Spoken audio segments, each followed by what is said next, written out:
টাকার গোলাম কি আসলে শেষ, নাকি আসল খেলা তো কেবল শুরু হলো? 17 নম্বর পর্বের শেষে শেহজাদ সেই ভয়ঙ্কর রূপ আর লকারের রহস্য আপনাদের মাথা ঘুরিয়ে দিয়েছে, তাই তো? কিন্তু থামুন, একটু ভাবুন, শেহজাদ কি আসলে তার স্মৃতি ফিরে পেয়েছে, নাকি সে এমন এক মুখোশ পড়েছে যার পেছনে লুকিয়ে আছে তার জীবনের সব থেকে বড় চাল? ফাতেমা কেন বারবার শেহজাদকে নিজের থেকে দূরে সরিয়ে রাখছে?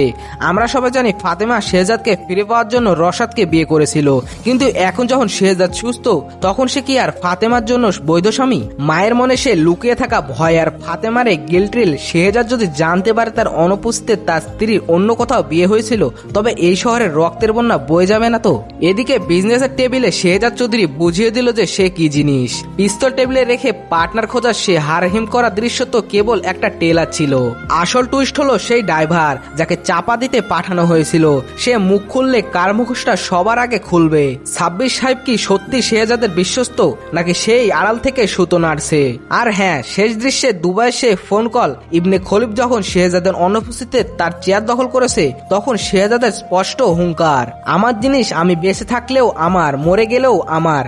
বস্তায় ভোলে লাশ রুখিয়ে রাখার এই দৃশ্যই আদেশ কি 18 নম্বর পর্বে নতুন কোনো গ্যাংওয়ারের ইঙ্গিত দিচ্ছে?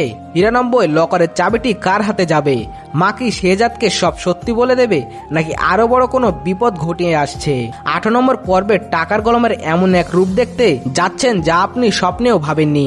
আপনার কি মনে হয় শেহজাদের আসল শত্রু কে? এখনই কমেন্ট বক্সে জানান। আর চোখ রাখুন পরবর্তী পর্বে, এবং চ্যানেলটা অবশ্যই সাবস্ক্রাইব করুন।